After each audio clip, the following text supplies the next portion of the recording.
Today, we'll hear a touching American frontier tale about a lonely seamstress who finds unexpected connection when helping an injured missionary, revealing how compassion can transform isolated lives.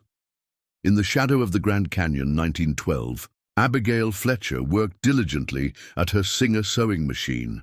The rhythmic clicking filled her small cabin nestled among the junipers on the south rim, a sound that had become both her livelihood and her companion over the lonely years. At 43, Abigail had resigned herself to solitude, her face bearing the weathered lines of someone who had endured the harsh Arizona Territory winters and blistering summers alike. The locals of the nearby settlement called her Widow Fletcher, though she had never married. The title came from her perpetual black dresses and the fact that she rarely participated in community gatherings. What they didn't know was that Abigail preferred the isolation. It was safer to keep the secret that had driven her from Boston society 15 years earlier. She had built a modest reputation as the finest seamstress within 50 miles.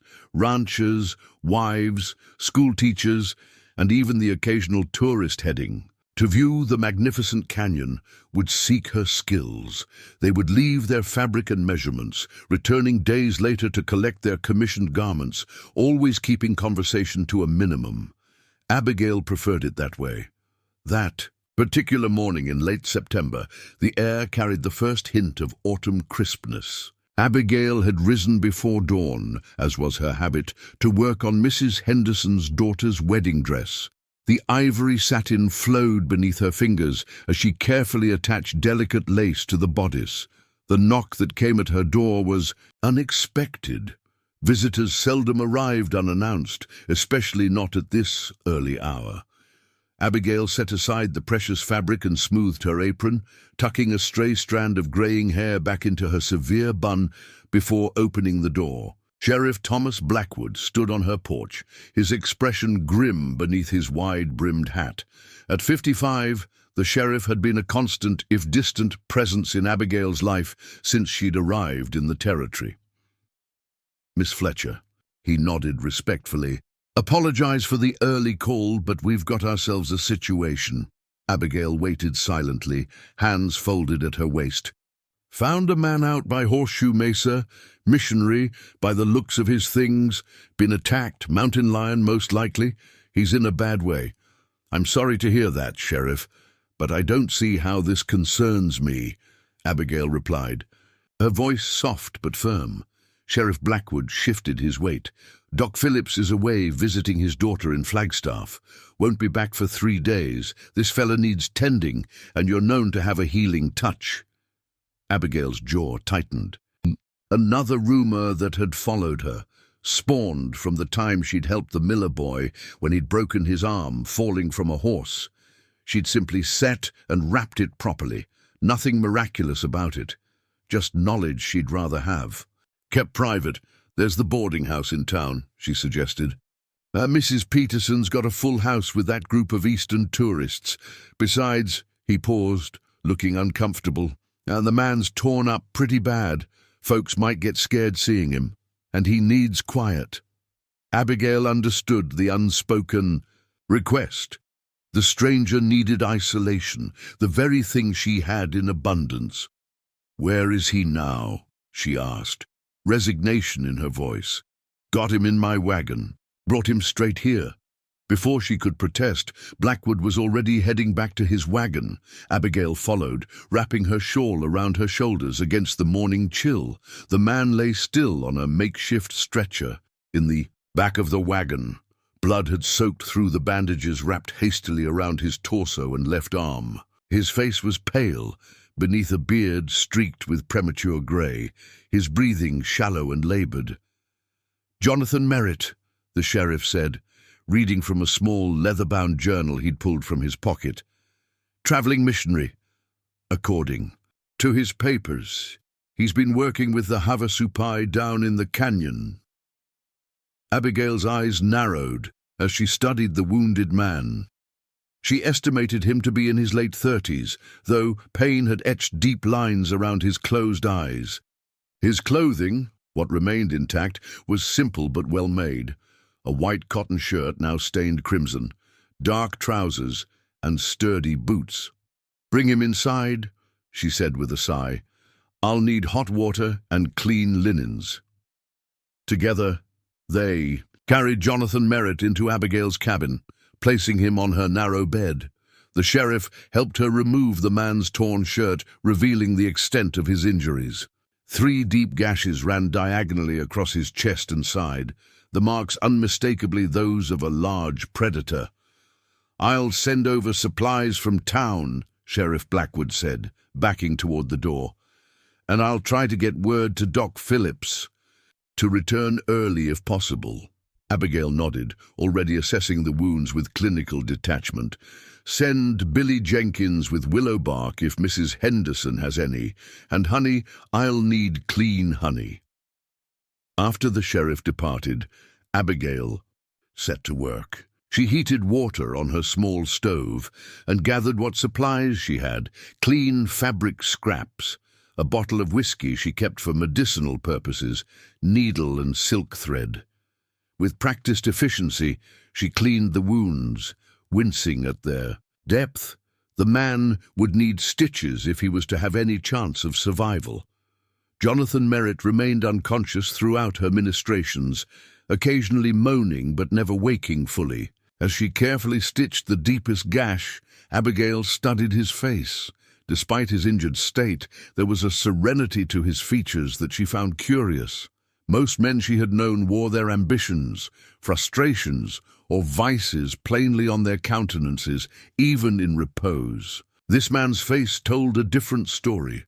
By midday, she had done all she could. The wounds were cleaned, stitched, and bandaged. A fever had set in, as she'd expected. Abigail placed a cool cloth on his forehead and sat back in her rocking chair beside the bed. Her sewing would have to wait.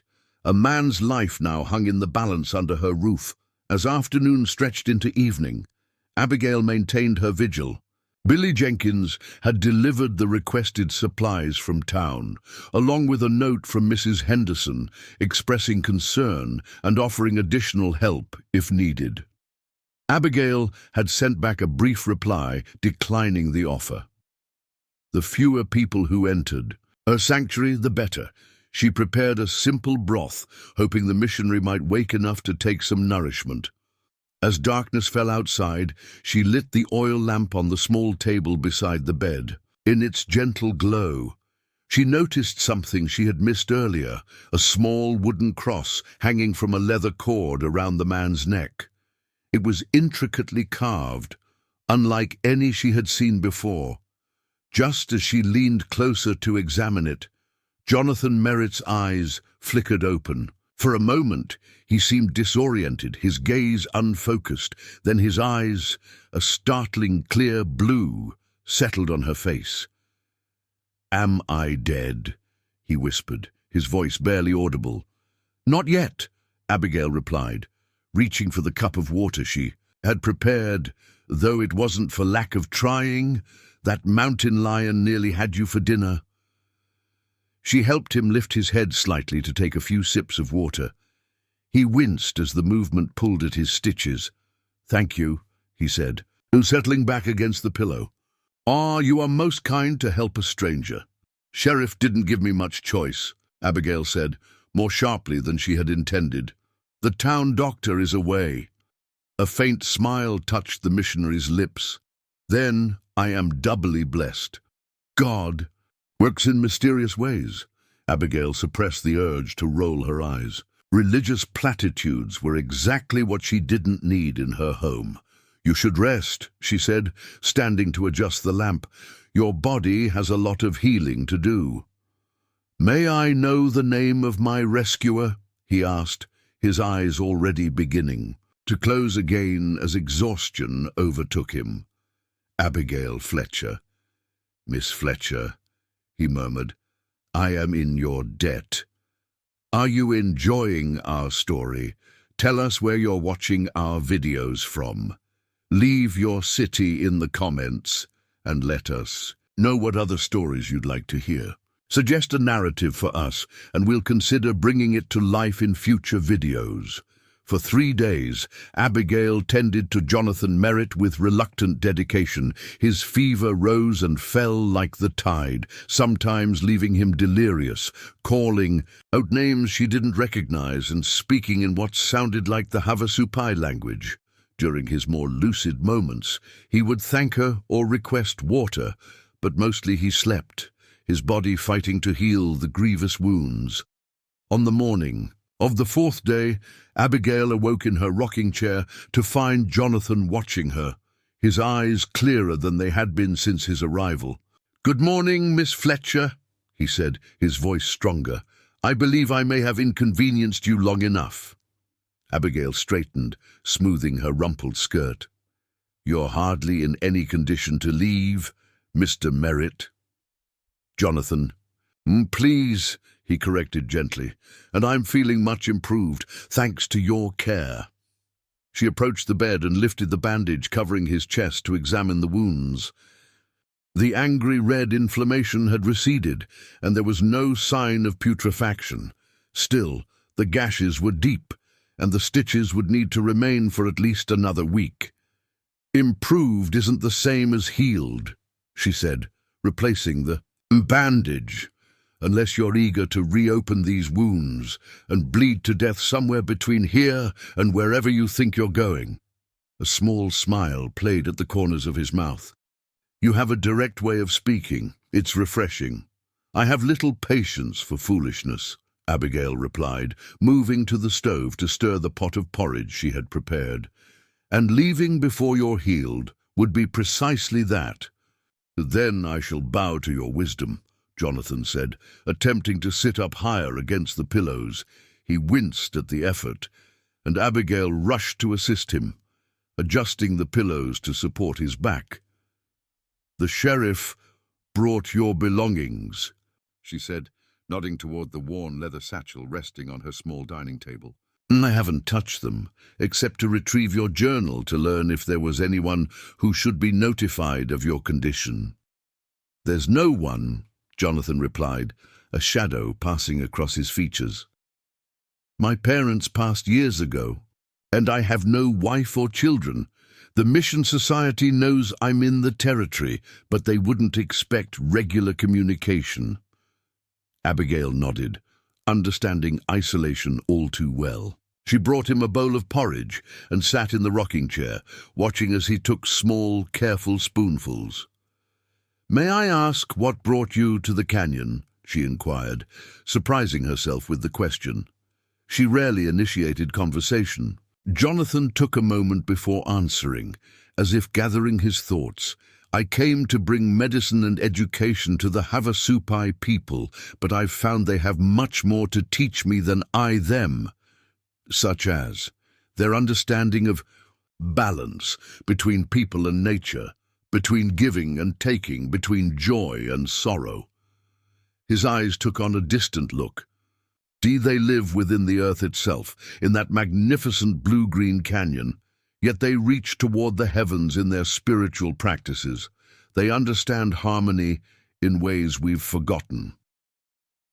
Abigail found herself oddly captivated by his words. Most missionaries she had encountered spoke of converting heathens and saving souls, not of learning from indigenous wisdom. "Giki, you speak as if you admire them," she observed. "I do, profoundly," Jonathan confirmed. "My mission has evolved since I arrived. I still share my faith when asked, but I spend more time learning their language, documenting their healing practices, and simply listening to their stories." "Is that why you were attacked, wandering where you shouldn't have been?" A rueful smile crossed his face. "In a manner of speaking, I was gathering medicinal plants the Havasupai had taught me about, juniper berries and a particular type of sage that grows on the upper canyon walls. I ventured too far from the village and surprised a mountain lion at her kill. She was simply defending her territory." "Foolish risk for some plants," Abigail commented. "Perhaps," Jonathan conceded. "But these weren't for me. There's A sickness spreading among the children in the village. The traditional medicine wasn't working fully, and I thought combining their remedies with some treatments I know might help. This revelation caused Abigail to study him more carefully. You're not just a preacher, then. I trained as a doctor before I felt called to missionary work, he explained. I find healing bodies opens doors to healing spirits as well. Though lately, he trailed off, looking down at his bowl. Lately, Abigail prompted, her curiosity getting the better of her. Jonathan met her gaze directly. Lately, I've wondered if I've been mistaken about many things. The Havasupai have a spirituality that connects them to this land in ways I'm only beginning to comprehend. They speak of the canyon as a living entity, a place where the veil between worlds is thin. At first, I dismissed such talk as superstition, but after living among them, he shook his head slightly. There's wisdom in their ways that my seminary training never prepared me for. His words stirred something in Abigail, a long-buried memory of her grandmother speaking of the land as having a soul, a consciousness. Such talk had been quickly silenced by her proper Boston parents, but it had lingered in her mind nonetheless. Their conversation was interrupted by a knock at the door. Sheriff Blackwood had returned, this time accompanied by Dr. Phillips, who had cut short his visit to Flagstaff upon receiving the news. The doctor examined Jonathan's wounds with professional efficiency, nodding appreciatively at Abigail's handiwork. "Clean stitching, Miss Fletcher. Where did you learn such skill?" Abigail stiffened. "My father was a surgeon in Boston. I observed." Dr. Phillips raised an eyebrow but didn't press further. "Well, Mr. Merritt is fortunate. These wounds are healing nicely, though he'll need rest for at least another 2 weeks before attempting any travel." The sheriff cleared his throat. "We can arrange for him to stay at the boarding house now that he's out of immediate danger." Before Abigail could respond, Jonathan spoke up. "If it wouldn't be an imposition, I would prefer to remain in Miss Fletcher's care. She has already done so much, and moving might set back my recovery." All eyes turned to Abigail, who found herself unexpectedly conflicted. Having this man in her home disrupted her carefully constructed solitude, yet the prospect of returning to her isolated routine suddenly seemed less appealing than it had just days ago. "He can stay," she said finally, "until he's well, enough to travel safely." After the doctor and sheriff departed, an awkward silence fell between Abigail and Jonathan. She busied herself with tidying the cabin, acutely aware of his presence in a way she hadn't been when he was merely an unconscious patient. "I've disrupted your work," Jonathan observed, nodding toward the abandoned wedding dress draped over her sewing table, "and that's quite beautiful." "It needs to be finished by next week," Abigail replied, running her fingers along the delicate lace edging.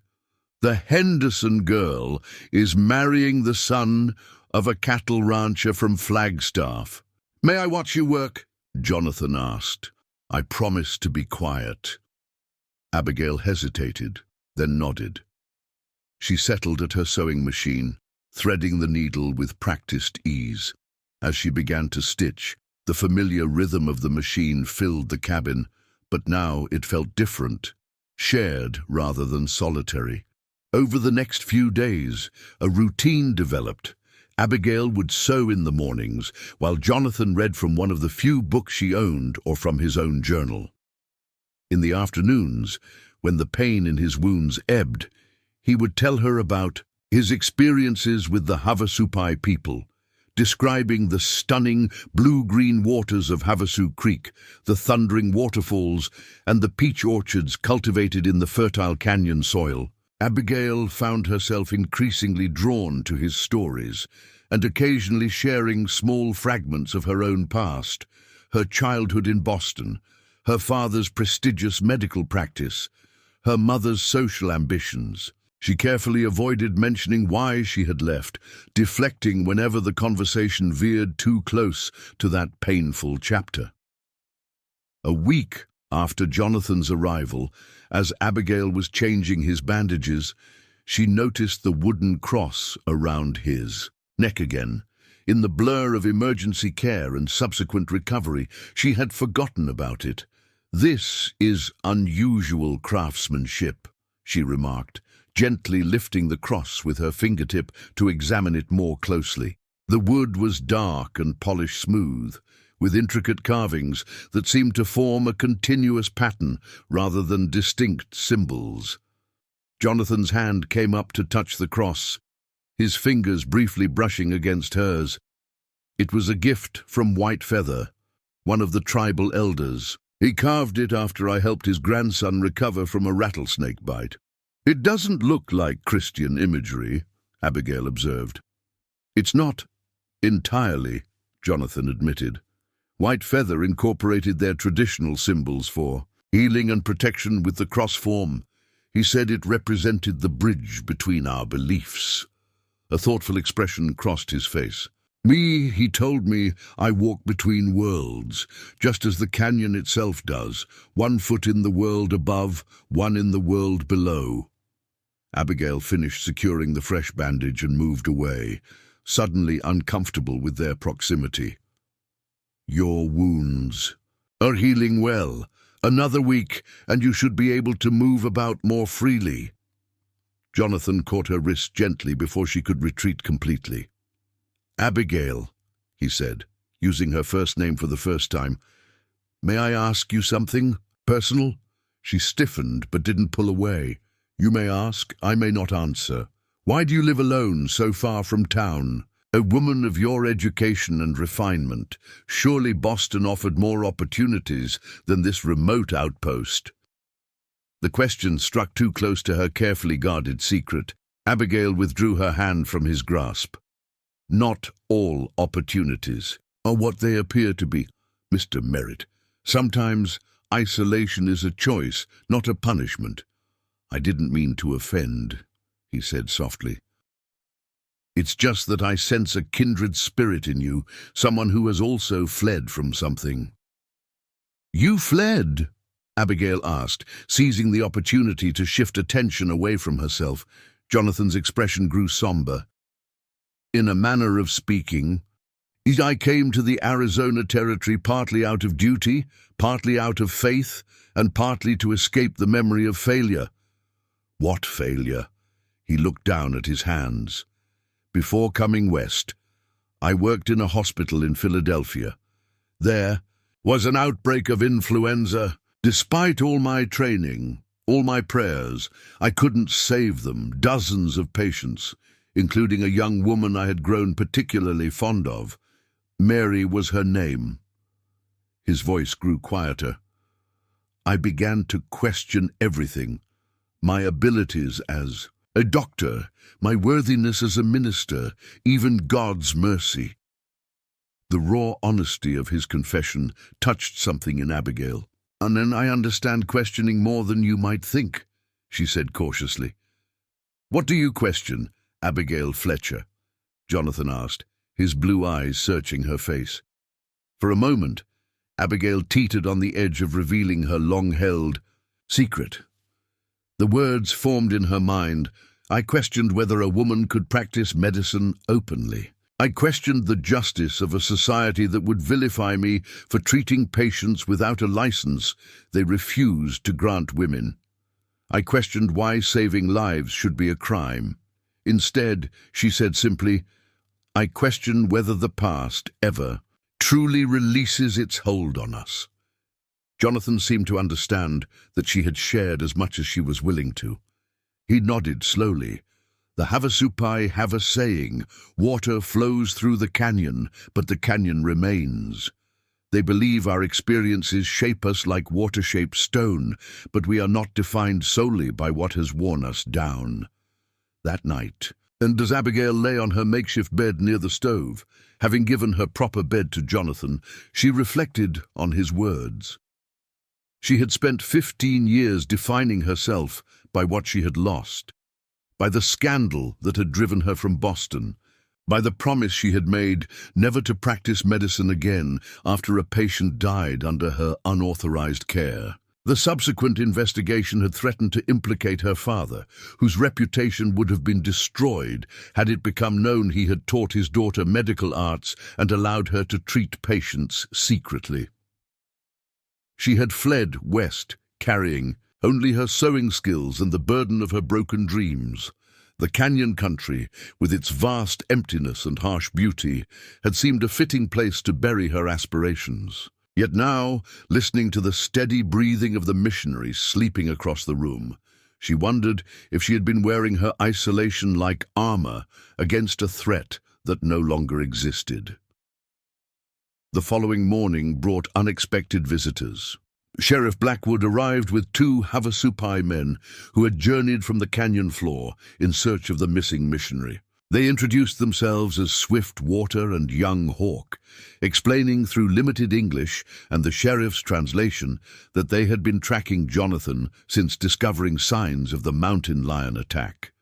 The reunion was emotional. The Havasupai men embraced Jonathan carefully, mindful of his wounds, speaking rapidly in their language.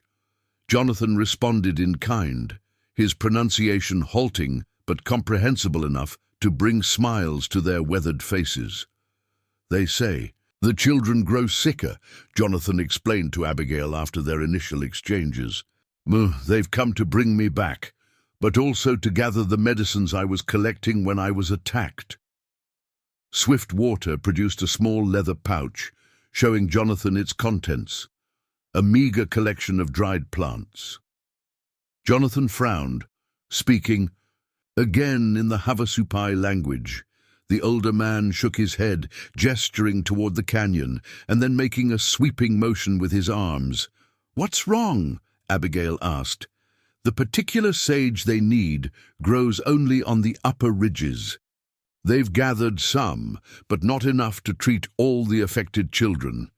Jonathan's expression was troubled. "They need more, but neither of them can identify it properly. And I'm in no condition to climb." Abigail found herself speaking before she had fully considered the implications. "And I could go. If you describe the plant clearly enough, or draw it, I could find it." All 3 men looked at her in surprise. Sheriff Blackwood was the first to recover. "Miss Fletcher, that's hardly appropriate. The terrain is dangerous." "And who else will go?" Abigail interrupted, a fire kindling within her that she had long thought extinguished. "If children are dying while we stand here debating propriety, then propriety be damned." Jonathan's eyes widened at her outburst, then a slow smile spread across his face. "She's right, Sheriff. Time is critical, and Miss Fletcher has demonstrated exceptional competence." He turned to Abigail. "But I couldn't ask this of you. The canyon is treacherous even for those who know it well." "You're not asking. I'm offering." Abigail's resolve strengthened with each word. For the first time in 15 years, she felt the familiar urgency of having skills that could make a difference between life and death. "Tell me what to look for, and I'll find it." After considerable discussion, and over the sheriff's continued objections, a plan was formed.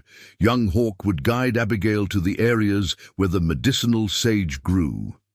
They would depart at dawn the next day, aiming to return before nightfall. Jonathan carefully drew the plant in detail, explaining its distinctive silver-green leaves and the particular fragrance that distinguished it from common sage. That evening, as Abigail prepared for the journey ahead, Jonathan watched her. From the bed, his expression a mixture of admiration and concern. "Why are you doing this?" he asked finally. "You owe nothing to the Havasupai or to me." Abigail paused in her preparations, considering his question. "Perhaps I've been hiding long enough," she said softly. "Perhaps it's time I remembered who I was before I came here." "And who was that?" She met his gaze steadily. "Someone who believed healing wasn't just a profession, but a calling. Someone who couldn't turn away from suffering, no matter the personal cost." Understanding dawned in Jonathan's eyes.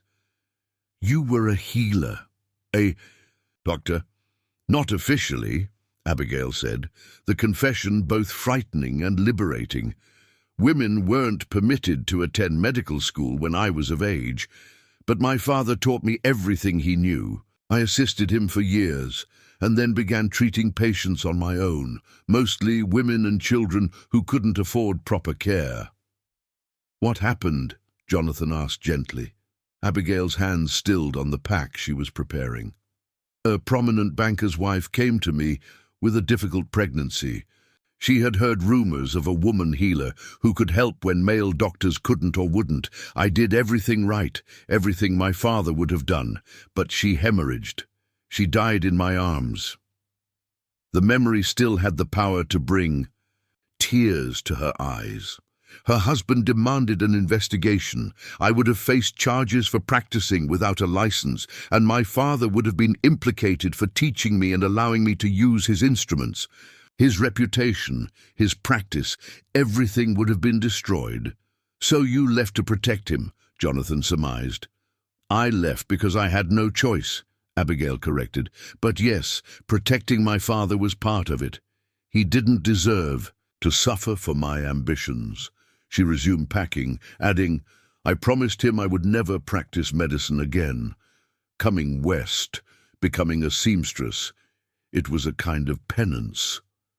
"Penance for trying to help others?" Jonathan questioned. "And for using the gifts God gave you. Penance for arrogance," Abigail replied sharply. "And for believing I could defy convention without consequences." Jonathan was silent for a long moment. The Havasupai believe that one's purpose is revealed through life's challenges, not despite them. Perhaps your journey here, even your years of isolation, were preparing you for tomorrow, for a moment when your knowledge and courage would be needed most. Abigail didn't respond, but his words resonated within her as she completed her preparations for the journey ahead. At first light, Abigail set out with young Hawk. The Havasupai man moved with easy confidence along the rim of the canyon, occasionally pointing out landmarks or hazards. Despite his limited English, he managed to communicate effectively through gestures and the few words they shared. The morning air was crisp, and the vast landscape stretched before them in breathtaking beauty. As they descended into the canyon, Abigail felt her isolation melting away with each step. 3 hours later, they reached a small Havasupai settlement where Father Miguel lay fevered and weak. Abigail immediately set to work, using her sewing skills to mend his torn clothing and her gentle nature to tend his wounds. The missionary had contracted pneumonia, but her careful nursing and the tribe's herbal remedies slowly brought him back to health. During the week-long recovery, something remarkable happened. Abigail discovered she had a gift for healing that went beyond needle and thread. The Havasupai women taught her about medicinal plants, while she shared her knowledge of wound care and hygiene. Father Miguel, grateful for her sacrifice, spoke of establishing a small medical outpost. "God works through willing hands," he said, watching Abigail interact naturally with the tribal children. When they finally returned to the rim, Abigail was no longer the same isolated seamstress. Young Hawk had become a trusted friend, and she'd found her true calling. Within months, she'd moved her sewing machine to a small clinic near the canyon's edge, where she served both settlers and Native Americans. The secret that echoed through the canyon wasn't just about one act of compassion, it was about how a lonely woman's willingness to help had created bridges between worlds, healing not just bodies, but the divisions between communities. Years later, visitors would speak of the Canyon Angel, never knowing her story began with simple kindness. And as sewing machine's gentle rhythm